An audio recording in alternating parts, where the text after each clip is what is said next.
গোলবনের ভিতরে এটা গোলবনের ভিতরেই আছে। এই যে হুম, কাঁকড়া, কেওড়া, কেওড়া, কাঁকড়া, এখানে বিভিন্ন বাইন দেখলেন, বাইন গাছ। ওইটা কি গাছ? ওই যে ছোটো ছোটো ওটা বাইন গাছ। বাইন গাছ, এই যে বাইন গাছ দর্শক, এই যে বাইন গাছ।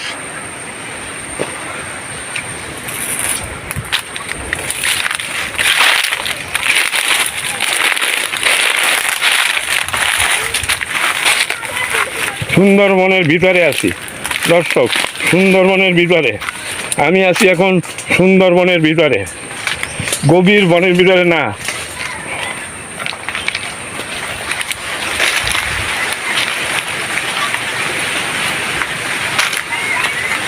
এই যে গোলের ফল, গোলের কান্দি, আমার দাদা একটা গোলের ফল দিয়েছে, ওতে 3-4টা আর বেশি হয়েছে, আপনার খাওয়ার মতন একটা। খাওয়ার মতো হয়নি না, এইগুলো হয়েছে তাই না, এখনো হয়নি, হয় নাই না। এই কি মাস হবে খাওয়ার মতো? এখান থেকে আর 1 থেকে 2 মাস পর, আরও 2 মাস পরে, এখন পর্যন্ত খাওয়ার মতো হয় নাই দর্শক। এই যে খাল, আচ্ছা এইগুলা কি গাছ? এইটা কেওড়া, এই যে কেওড়া গাছ, কেওড়া ধরে রয়েছে। হ্যাঁ, কেওড়ার ফল প্রচুর পরিমাণ। এই 1 মাস পরেই কেওড়া খাওয়া যাবে। হ্যাঁ, তোমাদের এইখানে কি কি মাছ আসে এই নদীতে, এই খালে? আছে ট্যাংরা মাছ, পার্শে মাছ, তারপর আপনার ভোলা, কাঁকড়া, বিভিন্ন রকমের মাছ আছে এখান থেকে, জাল দিয়ে খাল দিলে মাছ ওঠে, তাই না? রেনু, তারপরে আপনার এখান থেকে প্রচুর মাছ আর হইতে হয়, পার্শে, ভেটকি। আপনার তো এইখানে থেকেই মাছ ভোলা, সংগ্রহ করেন, কেনা তো লাগে না? না, আমাদের কেনা লাগে না, আমাদের এখান থেকে আর হইতে হয়। সবাই এখান থেকে মাছ ধরি এবং খাওয়ার মাছের মানে বিক্রি করার সুযোগ নেই, বিক্রি শুধু করার সুযোগ আর বিক্রি হয়তো এই ছোট নদী তো এখন মাছ গভীর জঙ্গলে বেশি থাকে, গভীর নদীতে। এটা নদীটা ছোট হয়, খাওয়ার উপযোগী মাছ হয়ে যায়। আচ্ছা আচ্ছা, দর্শক আমি সুন্দরবনে ঘোরাফেরা করছি, সুন্দরবনের ভিতরে আমি আছি এখন, সুন্দরবনের ভিতরে, সুন্দরবন, দারুণ বন, সুন্দরবনের ভিতরে আছি। এই যে দেখেন খাল, এই যে দেখেন গাছ, প্রচুর পরিমাণ, ডাইনে বায়ে সামনে উত্তরে পশ্চিমে। এইটা কি গাছ? এটা ওড়া গাছ। হ্যাঁ, ওড়া, ওরা গাছ। তো ওরা ফল তো এখনো পর্যন্ত হয় না, এখনো হয়নি, হবে। কি মাসে হয় ওরা ফল? এইটা এখান থেকে 2 মাস পরে। 2 মাস পরে হবে। আচ্ছা, এইখানে যারা মাস পরে এই সুন্দরবনে যারা মানে যেমন বাঘ, হরিণ, শুয়োর, বানর, এই মোরগ, হ্যাঁ, এর ভিতরে তো মোরগ আছে প্রচুর পরিমাণ, মোরগ, মুরগি সবই আছে। হ্যাঁ, তোমরা এখানে বসে তো সব ডাক শুনতে পাও, সব কিছু, তাই না? হরিণের ডাক শুনতে পাই, হরিণের ডাক, তারপর বানর, বাঘের ডাকও শুনতে পাও, সব কিছুই শোনা যাচ্ছে এখানে বসে, বাঘের গর্জন। এটা বাইন গাছ না? হ্যাঁ, ওপরের দিকে দৃশ্য দেখেন, সব রকম গাছ আছে, কাঁকড়া, সুন্দরী, বাইন, কেওড়া, গেওয়া, সব ওই গেওয়া গাছের অভাব নাই, ওই যে গেওয়া গাছ, পাশাপাশি অনেকগুলো গাছ আছে, গেওয়া গাছ, কাঁকড়া গাছ, সুন্দরী গাছ, বাইন, কেওড়া, ওড়া, পাশাপাশি হরেক রকম গাছ আছে। সে দারুণ বন, এর ভিতরে না আসলে কেউ বুঝতেই পারবেন না যে আসলে এই সুন্দরবনটা কি। শুধু শুধু এর নাম সুন্দরবন হয় নাই, সুন্দরবনের ভিডিও করার জন্য কয়েকবারই আমি আসছি দর্শক। আজকের আমার সুযোগ হয়েছে এই আশপাশের এলাকাবাসীর সহযোগিতায়, আমার সাথে কেউ থাকে না, আমি একাই থাকি, এদের সহযোগিতা পাইছি, আমার ক্যামেরা ধরার জন্য লোক পাওয়া গেছে, এরা বিভিন্নভাবে আমাকে সহযোগিতা করছে। আমি বনের ভিতরে আছি দর্শক। আচ্ছা, এসব বানর, তো বানরের খাবার নাই এই জন্য আসে নাকি? হ্যাঁ, বানর আসে, তো এখন একটু কম আছে, আর কয়েকদিন পর থেকেই এই লোকালয়ে চলে আসবে।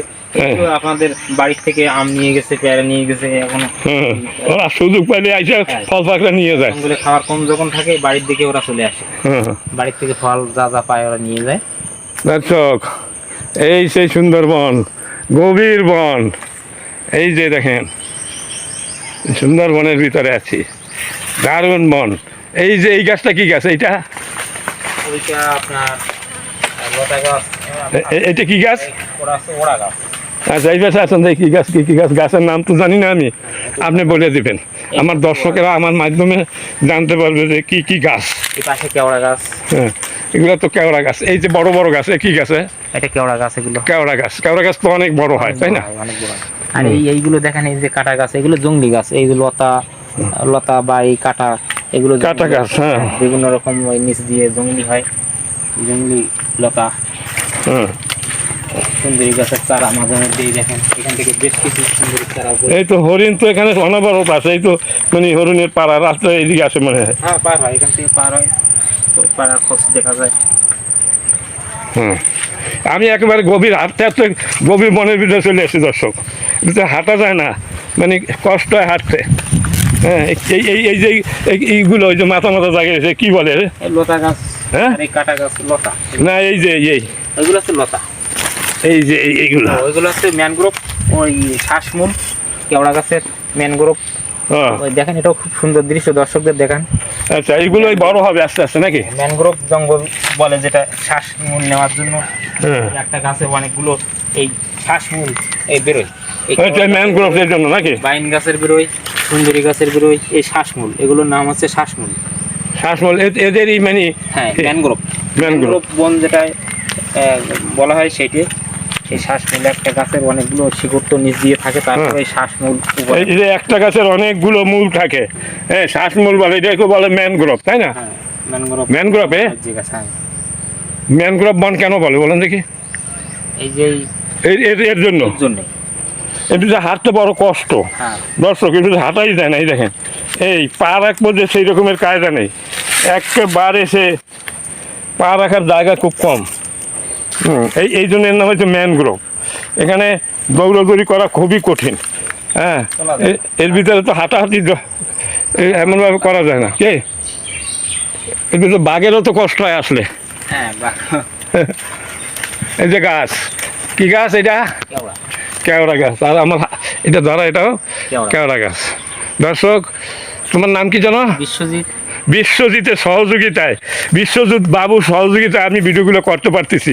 বিশ্বজিৎ একটা ভালো ছেলে, এইখানেরই ছেলে, এই আশপাশের।